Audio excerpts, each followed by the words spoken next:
말 그대로 껍데기만 있는 회사지만 그 안에 어떤 유망 스타트업이 들어올지 기대하면서 초기 단계에 투자할 수 있는 기회로 여겨지는 구조예요.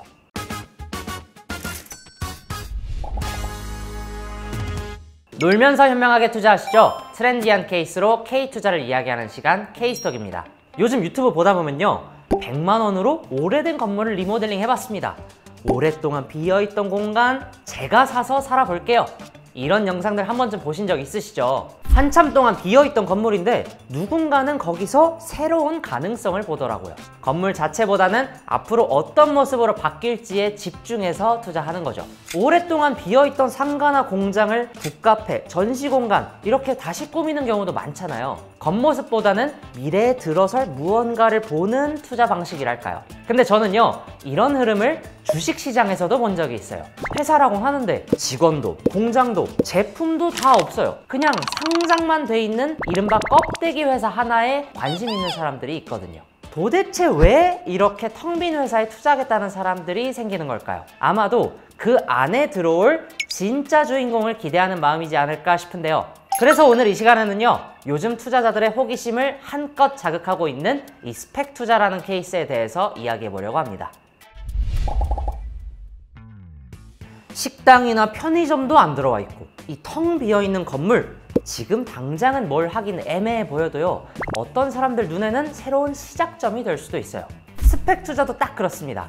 스펙은 우리말로 기업 인수 목적 회사라고 합니다. 말 그대로 껍데기만 있는 회사지만 그 안에 어떤 유망 스타트업이 들어올지 기대하면서 초기 단계에 투자할 수 있는 기회로 여겨지는 구조예요.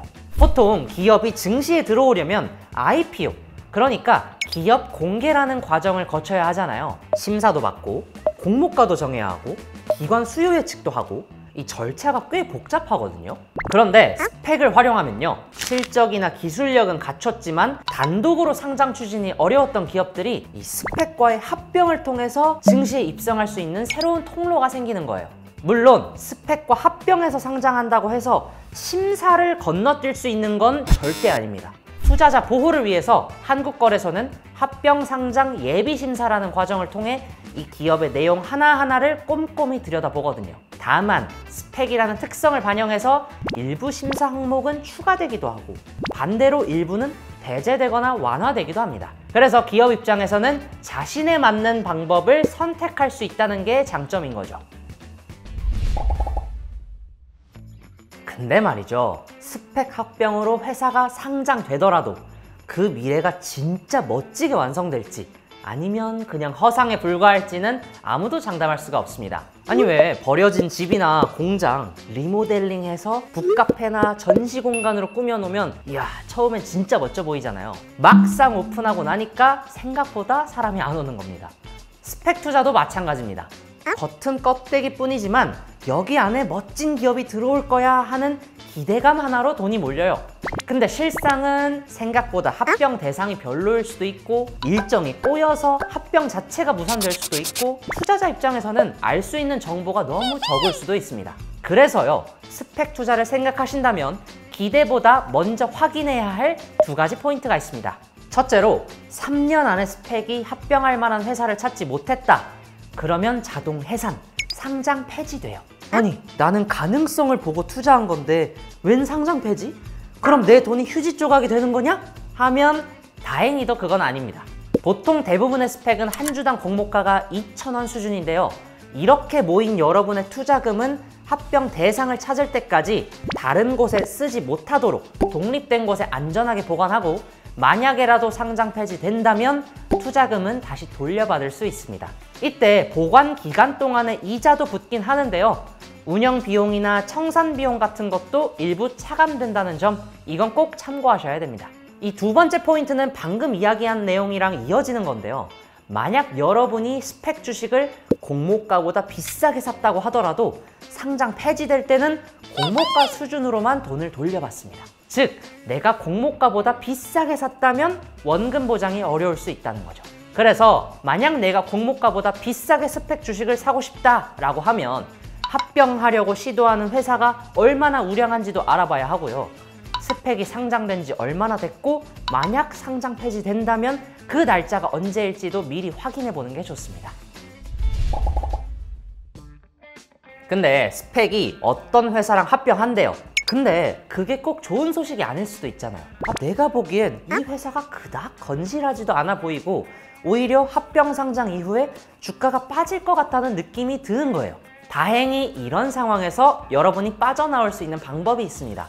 스펙이 어떤 회사랑 합병하려고 할 때 그게 마음에 안 들면 저는 그 합병 반대합니다. 제 주식은 너네가 다시 사가세요 라고 주장할 수 있는 주식 매수 청구권이 부여됩니다. 게다가 이걸 그냥 시장가에 내다 파는 게 아니고 사전에 정해진 가격, 보통은 공모가에 약간의 이익이 더해진 금액으로 스펙이 직접 사주는 구조예요.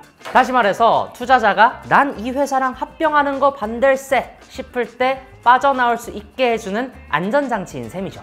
근데요, 이 청구권 쓸 수 있는 조건이 딱 정해져 있어요.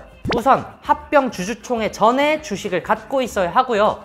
이 주주총회 전에도 저 합병 반대합니다 라는 의사도 꼭 밝혀야 하고요. 그 다음에는 정해진 기간 안에 행사 신청까지 마쳐야 합니다. 또 이 스펙은 보통 합병을 결의하고 승인하는 이사회, 주주총회 일정들과 맞물려서 거래가 정지되거든요. 그러니까 사전에 예고된 거래 정지가 없는지, 만약에 있다면 거래 정지 기간은 어느 정도인지도 미리 확인해 두어야 합니다. 자, 그럼 이런 정보들 대체 어디서 확인해야 하느냐? 바로 한국거래소의 카인드 시스템입니다. 스펙이 어떤 기업이랑 합병하는지, 주주총회가 언제 열리는지, 나의 주식 매수 청구권은 언제까지 행사해야 하는지, 혹시 거래정지 예고가 있는지, 이런 중요한 내용들이 전부 공시돼 있거든요. 스펙을 투자하신다면 카인드, 여기는 무조건 들러보셔야 합니다. 안 보기에는 놓치기 너무 아까운 정보들이 많거든요. 그리고 혹시라도 스펙뿐만 아니라 기업 상장에 대해서 궁금한 게 많다면 한국거래소에서 발간한 2025 코스닥 상장심사 이해와 실무, 이 책자를 참고해 보시는 것도 좋습니다. 책자 링크는 영상 하단에 고정 댓글로 달아둘게요. 트렌디한 케이스로 K투자를 이야기하는 시간, K스톡은 여기까지입니다. 저 배짱이야, 놀면서 현명하게 투자해 보시죠.